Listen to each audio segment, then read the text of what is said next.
Welcome to Mr. Nobody's Review and என்ன பார்க்க போகிற மூவி ரிவ்யூ வந்து GOAT the greatest of all time 2024 release ஆன ஒரு ஆக்ஷன் த்ரில்லர் மூவி.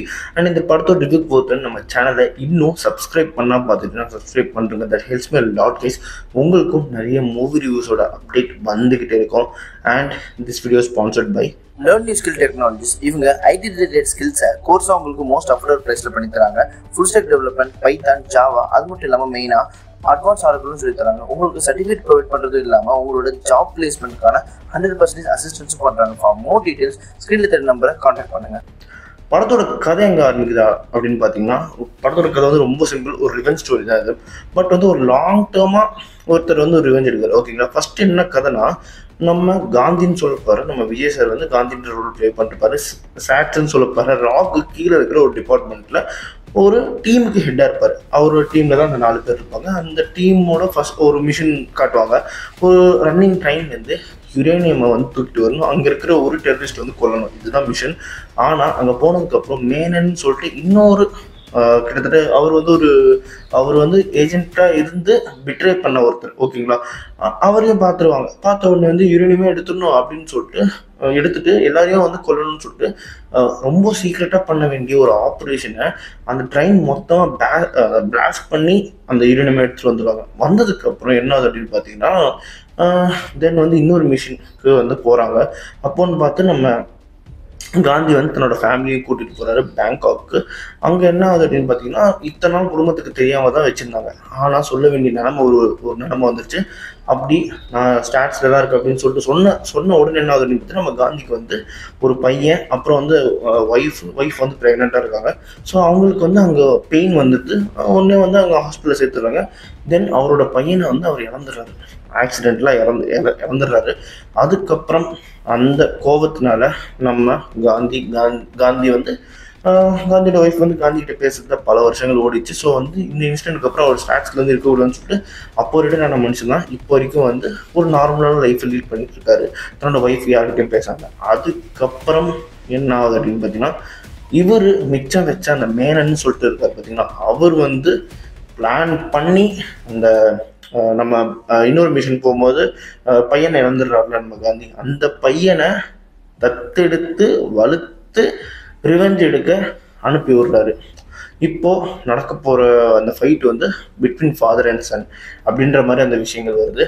இதுக்குள்ள நடக்கிற த்ரில்லிங்னஸ், அதுக்கப்புறம் இவங்க டீமுக்குள்ளேயே வந்து பேக் ஸ்டாபிங் பண்ணிக்கிறாங்க. இந்த விஷயங்கள் இது எல்லாமே சேர்த்து கடைசியில என்ன ஆச்சு அப்படின்றதான் படத்தோட கதை. இது வந்து ஓவரால் வியூ. ஓகேங்களா, அதாவது வந்து அவர் மிச்சம் வச்ச ஒருத்தன் அவர் ரிவெஞ்ச் எடுக்கணும்னு சொல்லிட்டு தனக்கு குடும்பம் இறந்துட்டாரு. அவர் இறந்துட்டாரு. ஸோ அதே மாதிரி இவனுக்கும் வந்து குடும்பம் இறந்து இவன் வந்து என் இடத்துக்கு போயிட்டு அப்படி இருந்தால் தான் எனக்கு வந்து ரிவெஞ்ச் ஃபுல்ஃபில் ஆகுன்ற மாதிரி ரிவெஞ்ச் எடுக்கிறாரு. இந்த படத்தில் வந்து டிஸ்அட்வான்டேஜ் அண்ட் அட்வான்டேஜ் எல்லாமே இருக்குது. டிஸ்அட்வான்டேஜ் என்ன அப்படின்னு பார்த்தீங்கன்னா, ஃபர்ஸ்ட் ஹாஃபில் லேக் இருக்குது. சொல்லனாலும் ஃபர்ஸ்ட் ஹாஃபில் லேக் இருக்குது. கம்பேர் டு செகண்ட் ஹாஃபை பார்த்தீங்கன்னா ஃபர்ஸ்ட் ஹாஃபில் லேக் இருக்குது. அண்ட் அதே மாதிரி வந்து இந்த படத்தோட மெயின் அட்வான்டேஜ் என்ன அப்படின்னு பார்த்தீங்கன்னா, வில்லனை வந்து young version of Vijay play பண்ணது. அது வந்து ஒரு பெரிய அட்வான்டேஜ். என்ன அப்படின்னு பார்த்தீங்கன்னா, அந்த வில்லனை வந்து பயங்கரமாக காமிச்சிருப்பாங்க. ஒரு மாதிரி கருணையே இல்லாத அளவுக்கு ஒரு வில்லனா மாதிரி காமிச்சிருப்பாங்க. அப்போதான் வந்து இவ்வளோ பெரிய ஒரு ஒரு ஸ்டாருக்கு ஈக்குவலாக அண்ட் ஆப்போசிட் சைடில் இருக்கிற சமயத்தில் வந்து இந்த அளவுக்கு ஒரு ருத்லெஸ்ஸாக இருந்தால் மட்டுமே தான் வந்து அது பேலன்ஸ்ட் ஆகுன்றதுக்காக அது காமிச்சிருப்பாங்க. எனக்கு உண்மையாகவே இந்த படத்துக்கு அப்புறம் அந்த வில்லன் விஜய்க்கு ஃபேன் பேஸ் வந்து தனியாக கிரியேட் ஆகிறதுக்கு சான்சஸ் நிறைய இருக்குது. ஏன்னா அந்த அளவுக்கு பர்ஃபார்மன்ஸ் இருக்குது. அண்ட் அதுக்கப்புறம் வேற இதுதான் டிஸ்அட்வான்டேஜ் தான். மெயினான டிஸ்அட்வான்டேஜ் அண்ட் அட்வான்டேஜ் தான். மற்றபடி படம் எப்படி இருக்குது அப்படின்னு பார்த்தீங்கன்னா, படம் ஓவராலாக வந்து ஒரு ஓகேவான படம் தான். அதுக்கப்புறம் வந்து இந்த விசில் போட சாங்கை காணும். அண்ட் அதுக்கப்புறம் வந்து இந்த மட்டன் சொல்லிட்டு ஒரு பாட்டு, அந்த பாட்டு வந்து எதுக்கு அந்த டைமில் வருதுன்னு சொல்லிட்டு நிறைய பேருக்கு தெரில. ஏன் அப்படின்னு பார்த்தீங்கன்னா, ஒரு எமோஷ்னல் சீனு அதை கட் பண்ண உடனே மட்டை பாட்டு வந்துடும். ஆக்சுவலாக இப்போ ஒரு எக்ஸாம்பிள் சொல்கிறேன். தில்லாலங்கடி படம் நிறைய பேர் பார்த்துருப்பீங்க.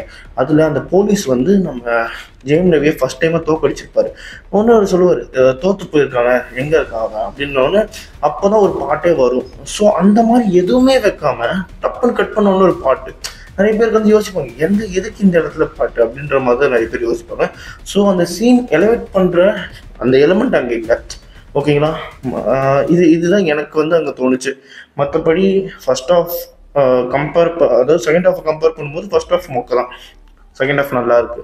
அதே மாதிரி ஒரு ஆவரேஜ் படம். அதனாலே இந்த படத்துக்கு நான் 3 டோனர்ஸ் தருவேன். ஆனால் ஒரு விஜய் ஃபேனாக இருந்தீங்கன்னா என்ஜாய் பண்ணி பார்ப்பீங்க. அதுக்கான எலமெண்ட்ஸும் உள்ள இருக்குது.